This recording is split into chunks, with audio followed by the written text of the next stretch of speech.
Reflection क्या होता है कि जब ये जो एंगल है रिफ्रैक्शन का ये 90 डिग्री हो जाए तो क्या होगा, अगर तो ये ऐसी रे आती, इस डायरेक्शन में आती कि एंगल ऑफ इंसिडेंस इतना होता कि एंगल ऑफ रिफ्रैक्शन के R1 होता तो ये इधर चली जाती।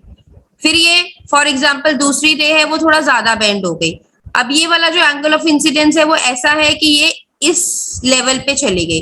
अब ये जो एंगल ऑफ इंसिडेंस जो है वो ऐसा हो गया कि एंगल ऑफ रिफ्रैक्शन जो है वो मिनिमम 90 डिग्री हो गया। ठीक है, इसको बोलते हैं क्रिटिकल एंगल। क्रिटिकल एंगल, जो क्रिटिकल एंगल है वो ऐसा एंगल है इंसिडेंस का जिससे कि रिफ्रैक्शन का एंगल जो है वो 90 डिग्री हो जाता है। जब वो 90 डिग्री हो जाएगा तो ये जो रे गई है ये वापस उसी मीडियम में आ जाएगी। इसको बोलते हैं टोटल इंटरनल रिफ्लेक्शन। और क्रिटिकल एंगल वो एंगल होता है इंसिडेंस, वो एंगल ऑफ इंसिडेंस होता है जिससे कि एंगल ऑफ रिफ्लेक्शन जो है वो 90 डिग्री हो जाता है और वो जो रे है लाइट की वो वापस उसी मीडियम में ही रिफ्रैक्ट कर जाती, वापस उसी मीडियम में ही रिफ्लेक्ट कर जाती है। तो क्या होता है, टोटल इंटरनल रिफ्लेक्शन हो जाती है, उसी मीडियम में ही रहती है वो रे, बाहर नहीं निकलती, दूसरे मीडियम में नहीं जाएगी, रिफ्रैक्शन नहीं होगी, टोटल इंटरनल रिफ्लेक्शन हो जाएगी, एक ही मीडियम में रहेगी। जब एक ही मीडियम में रहती है तो रिफ्लेक्शन होती है, जब दो मीडियम्स इन्वॉल्व होते हैं तो रिफ्रैक्शन होती है। अंडरस्टूड? डिस्पर्शन ऑफ लाइट क्या होता है, जब आप ग्लास प्रिज्म के थ्रू व्हाइट लाइट को पास कराओगे तो वो रेनबो के 7 कलर्स देती है। और वो किस तरीके से देती है, VIBGYOR, VIBGYOR, V for violet, I for indigo, B for blue, G for green, Y for yellow, O for orange, R for red. ये हम पढ़ते आ रहे हैं। इस फिनोमेना को डिस्पर्शन ऑफ लाइट कहते हैं। Got it?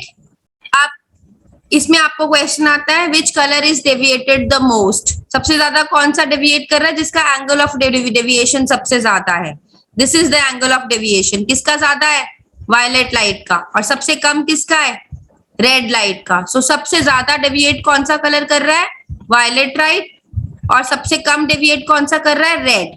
So red is the least deviated colour, violet is the maximum deviated colour, और इनके बीच में जो है वो उसके अकॉर्डिंगली होंगे जैसे वो अरेंज्ड है। और रेड कलर की वेवलेंथ सबसे ज्यादा होती है, रेड कलर की वेवलेंथ सबसे ज्यादा होती है, वायलेट कलर की वेवलेंथ सबसे कम होती है। जो लीस्ट डेविएट कर रहा है उसकी वेवलेंथ सबसे ज्यादा है, जो मैक्सिमम डेविएट कर रहा है उसकी वेवलेंथ सबसे कम है। Okay, got it? Reflecting periscope. अब क्या है कि ये जो रिफ्लेक्शन का फिनोमेना है ना, ये हम पेरियोस्कोप में यूज करते हैं। पेरियोस्कोप क्या होता है, सबमरीन्स पता है ना, जो पानी के अंदर चलती हैं सबमरीन्स। अब उनको ऊपर भी तो देखना होता है ना कि कोई ऑब्स्टेकल तो नहीं आ रहा, वो सरफेस के ऊपर कैसे देखेंगी, वो पेरियोस्कोप की हेल्प से देखती है। तो पेरियोस्कोप में क्या होता है, एक वुडन कार्डबोर्ड होता है, उसमें 2 बार जो है वो वुडन कार्डबोर्ड अरेंज्ड ऐसे होता है 90 डिग्री पे। उसके अंदर 2 मिरर्स पड़े होते हैं जो 45 डिग्री के एंगल पे पड़े होते हैं। एक मिरर ये रहा, एक मिरर ये रहा।